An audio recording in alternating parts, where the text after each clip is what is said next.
ನಮಸ್ತೆ ಎಲ್ರಿಗೂ, welcome back to my channel. ಇವತ್ತು ಈಸಿ ಆ್ಯಂಡ್ ಟೇಸ್ಟಿಯಾಗಿ ಮೆಂತ್ಯ ಭಾತ್ನ ನಾವು ಯಾವ ರೀತಿ ಮಾಡ್ತೀವಿ ಅಂತ ಇವತ್ತು ಶೇರ್ ಮಾಡತ್ತೀನಿ.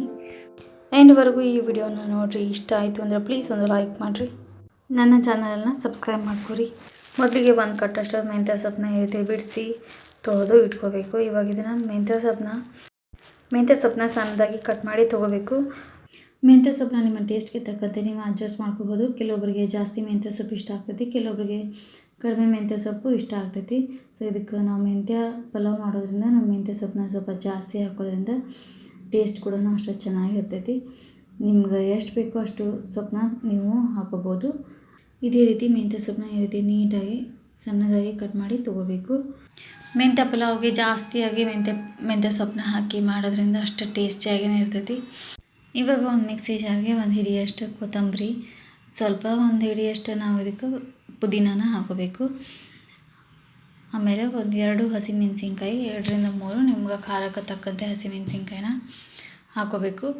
ಅದಾದಮೇಲೆ ಒಂದು ಇಂಚಷ್ಟು ಶುಂಠಿ, ಒಂದು 5ರಿಂದ 6 ಎಸಳಷ್ಟು ಬೆಳ್ಳುಳ್ಳಿ,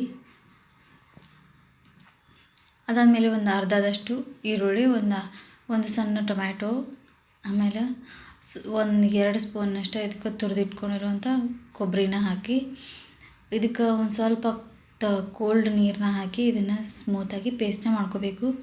ಕೋಲ್ಡ್ ನೀರು ಹಾಕೋದ್ರಿಂದ ನಾವು ಪುದೀನ ಹಾಕಿರೋದ್ರಿಂದ ಅದು ಕಪ್ಪಾಗ್ತೈತಿ. ಸೊ ನಾವು ಕೋಲ್ಡ್ ನೀರು ಹಾಕೋದ್ರಿಂದ ಅದು ಕಪ್ಪಾಗೋದಿಲ್ಲ, ಅದಕ್ಕಾಗಿ ನಾವು ಕೋಲ್ಡ್ ನೀರು ಹಾಕೋಬೇಕು. ಇವಾಗ ರುಬ್ಬಿಟ್ಕೊಂಡಿರುವಂಥ ಪೇಸ್ಟನ್ನ ಸೈಡಿಗೆ ಇಟ್ಟು ಇವಾಗ ಮಾಡೋದಕ್ಕೆ ಒಂದು ಕುಕ್ಕರಿಗೆ ಒಂದು 2ರಿಂದ 3 ಸ್ಪೂನಷ್ಟು ಆಯಿಲ್ ಹಾಕಿ ಇದಕ್ಕೆ ಒಂದು 2 ಸ್ಪೂನಷ್ಟು ತುಪ್ಪನ ಹಾಕ್ಕೊಂಡು ಇದನ್ನು ಸ್ವಲ್ಪ ಬಿಸಿ ಮಾಡ್ಕೋಬೇಕು. ಈಗ ಎಣ್ಣೆ ಕಾದ ನಂತರ ಇದಕ್ಕೆ ಡ್ರೈ ಸ್ಪೈಸಸ್, ಇದು ಒಂದು ಪಲಾವ್ ಎಲೆ, ಆಮೇಲೆ ಒಂದು ಸಣ್ಣ ಟೀ ಸ್ಪೂನಷ್ಟು ಕೊತ್ತಂಬರಿ ಬೀಜ, ಒಂದು ಏಲಕ್ಕಿ, ಒಂದು ಸಣ್ಣ ಪೀಸಷ್ಟು ದಾಲ್ಚಿನ್ನಿ, ಆಮೇಲೆ ಒಂದು ಅರ್ಧ ಟೀ ಸ್ಪೂನ್ ಜೀರಿಗೆ, ಆಮೇಲೆ ಒಂದು 4ರಿಂದ 5 ಲವಂಗ, ಒಂದು 10ರಿಂದ 15 ಕಾಳು ಮೆಣಸು, ಒಂದು ಸ್ಟಾರ್ ಹೂವು, ಇವೆಲ್ಲನೂ ಹಾಕಿ ಈಗ ಸಣ್ಣದಾಗಿ ಉದ್ದದಾಗಿ ಕಟ್ ಮಾಡಿಕೊಂಡಿರುವಂಥ ಈರುಳ್ಳಿನ ಇಲ್ಲಿ 2 ಈರುಳ್ಳಿನ ಕಟ್ ಮಾಡಿ ಹಾಕೋಬೇಕು. ಈ ರೀತಿ ಈರುಳ್ಳಿನ ಹಾಕಿ ಚೆನ್ನಾಗಿ ಈರುಳ್ಳಿನ ಸ್ವಲ್ಪ ಹೊತ್ತು ಟ್ರಾನ್ಸ್ಪರೆಂಟ್ ಆಗಬೇಕು. ಆ ರೀತಿ ಇದನ್ನು ಸ್ವಲ್ಪ ಹೊತ್ತು ಫ್ರೈ ಮಾಡ್ಕೋಬೇಕು. ಇದಕ್ಕೆ ಸ್ವಲ್ಪ ಕರಿಬೇವು ಹಾಕಿ ಈರುಳ್ಳಿನ ಜಾಸ್ತಿ ಕೆಂಪಾಗಿ ಆಗೋ ತನಕ ಫ್ರೈ ಮಾಡ್ಕೊಳ್ಳೋಕೆ ಹೋಗಬಾರ್ದು. ಸ್ವಲ್ಪ ಟ್ರಾನ್ಸ್ಪರೆಂಟ್ ಆದ್ರೆ ಸಾಕು. ಇವಾಗಲೇ ಇದಕ್ಕೆ ನಾವು ಸಣ್ಣದಾಗಿ ಕಟ್ ಮಾಡ್ಕೊಂಡಿರೋವಂಥ ಮೆಂತ್ಯ ಸೊಪ್ಪನ್ನು ಹಾಕಿ ಇದನ್ನು ಎಣ್ಣೆ ಒಳಗೆ ಒಂದು 4ರಿಂದ 5 ನಿಮಿಷ ಅಷ್ಟು ಚೆನ್ನಾಗಿ ಫ್ರೈ ಮಾಡ್ಕೋಬೇಕು. ಇದಕ್ಕೆ ಸ್ವಲ್ಪ ಹಸಿ ಬಟಾಣಿನ ಸೇರಿಸ್ಕೋಬೇಕು. ಈ ರೀತಿ ಹಸಿ ಬಟಾಣಿ ಹಾಕೋದ್ರಿಂದನೂ ಕೂಡ ಟೇಸ್ಟು ಅಷ್ಟು ಚೆನ್ನಾಗಿರ್ತೈತಿ. ಇವಾಗ ಈರುಳ್ಳಿ ಸ್ವಲ್ಪ ಟ್ರಾನ್ಸ್ಪರೆಂಟ್ ಆದಮೇಲೆ ಇವಾಗ ಕಟ್ ಮಾಡಿಟ್ಕೊಂಡಿರೋಂಥ ಒಂದು ಟೊಮ್ಯಾಟೋನ ಸೇರಿಸಿ ಇದನ್ನು ಒಂದು ಸತಿ ಚೆನ್ನಾಗಿ ಈ ರೀತಿ ಫ್ರೈ ಮಾಡ್ಕೊಂಡ್ಮೇಲೆ ಇವಾಗ ನಾವು ಇದಕ್ಕೆ ರುಬ್ಬಿಟ್ಕೊಂಡಿರೋವಂಥ ಪೇಸ್ಟನ್ನು ಸೇರಿಸ್ಕೋಬೇಕು. ಇದನ್ನು ಒಂದು 2 ನಿಮಿಷ ಹಸಿ ವಾಸನೆ ಹೋಗೋವರೆಗೂ ಇದನ್ನು ಎಣ್ಣೆ ಒಳಗೆ ಚೆನ್ನಾಗಿ ಫ್ರೈ ಮಾಡ್ಕೋಬೇಕು.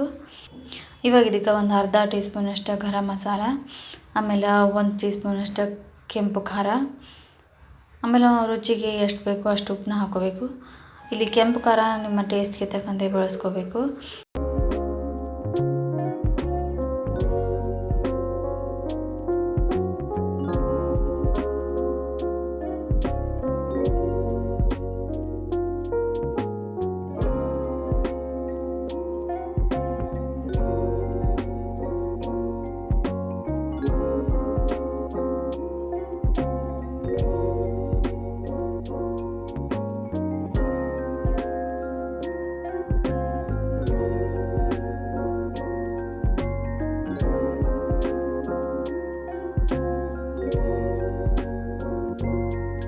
ನೀವು ಅಕಸ್ಮಾತ್ ಬಾಸ್ಮತಿ ರೈಸ್ನ ಯೂಸ್ ಮಾಡ್ತಿದ್ರಿ ಅಂತಂದ್ರೆ ನೀವು 1 ಗ್ಲಾಸ್ ಅಕ್ಕಿಗೆ 2 ಗ್ಲಾಸ್ ಮಾತ್ರ ನೀರು ಹಾಕೋಬೇಕು.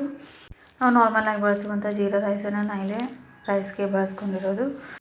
ಇವಾಗ ಇದಕ್ಕೆ ಒಂದು ಅರ್ಧದಷ್ಟು ನಿಂಬೆ ರಸನ ಹಾಕಿ ಆಮೇಲೆ ಒಂದು ಸತಿ ಚೆನ್ನಾಗಿ ಮಿಕ್ಸ್ ಮಾಡಿ ಲಿಡ್ ಕ್ಲೋಸ್ ಮಾಡಿ ಒಂದು 3 ವಿಷಲ್ ಹಾಕಿಸಿದ್ರೆ ಆಯಿತು. ಸಾಕು, ಟೇಸ್ಟಿಯಾಗಿರುವಂಥ ಮೆಂತ್ಯ ಪಲಾವ್ ಅಥವಾ ಮೆಂತ್ಯ ಭಾತ್ ರೆಡಿಯಾಗಿರ್ತೈತಿ. ಇದು ಬ್ರೇಕ್ಫಾಸ್ಟ್ ಆಗಿರ್ಬೋದು, ಲಂಚ್ ಆಗಿರ್ಬೋದು, ಅಥವಾ ಲಂಚ್ ಬಾಕ್ಸ್ಗಳಿಗೆ ಬೆಸ್ಟ್ ಆಪ್ಷನ್ ಅಂತ ಹೇಳ್ಬೋದು. ಈ ಒಂದು ರೆಸಿಪಿನ ನೀವು ಒಂದ್ಸತಿ ಮನೆಯೊಳಗೆ ಟ್ರೈ ಮಾಡಿರಿ. ನಾವು ಯಾವ ರೀತಿ ಮಾಡ್ತೀವಿ ಅಂತ ನಾನು ಇವತ್ತು ಶೇರ್ ಮಾಡೀನಿ. ಸೊ ಒಬ್ಬೊಬ್ಬರು ಒಂದೊಂದು ರೀತಿ ಒಳಗೆ ಮೆಂತ್ಯ ಪಲಾವ್ನ ಮಾಡ್ತಾರೆ. ನಾವು ಯಾವ ರೀತಿ ಮಾಡ್ತೀವಿ ಅಂತ ನಾನು ಇವತ್ತು ಶೇರ್ ಮಾಡೀನಿ. ಇದು ಅಷ್ಟು ಹೆಲ್ದಿ ಆ್ಯಂಡ್ ಟೇಸ್ಟಿಯಾಗಿನೂ ಕೂಡ ಇರ್ತೈತಿ. ನೀವು ಇದನ್ನು ಮನೆ ಒಳಗೆ ಒಂದ್ಸತಿ ಟ್ರೈ ಮಾಡಿರಿ. ಹೋಪ್ ಈ ಒಂದು ರೆಸಿಪಿ ವಿಡಿಯೋ ನಿಮಗೆಲ್ಲರಿಗೂ ಇಷ್ಟ ಆಗೈತಿ ಅಂತ ಅಂದ್ಕೊಳ್ತೀನಿ. ಇಷ್ಟ ಆಗಿತ್ತು ಅಂದರೆ ಪ್ಲೀಸ್ ಒಂದು ಲೈಕ್ ಮಾಡಿರಿ. ಯಾರೆಲ್ಲ ನನ್ನ ಚಾನಲನ್ನು ಸಬ್ಸ್ಕ್ರೈಬ್ ಮಾಡ್ಕೊಳ್ತೀನಿ ನೋಡ್ತಿದ್ರಿ ಅಂದ್ರೆ ಪ್ಲೀಸ್ ಸಬ್ಸ್ಕ್ರೈಬ್ ಮಾಡ್ಕೊರಿ. ಪಕ್ಕದಲ್ಲಿರುವಂಥ ಬೆಲ್ ಐಕನನ್ನು ಕ್ಲಿಕ್ ಮಾಡಿರಿ. ಇದರಿಂದ ನಾನು ಮಾಡೋ ಪ್ರತಿಯೊಂದು ವಿಡಿಯೋದ ನೋಟಿಫಿಕೇಷನ್ ಫಸ್ಟ್ ನಿಮ್ಗೆ ಬರ್ತೈತಿ. ಪ್ಲೀಸ್ ಸಬ್ಸ್ಕ್ರೈಬ್ ಮಾಡ್ಕೊರಿ. Thanks for watching and keep watching.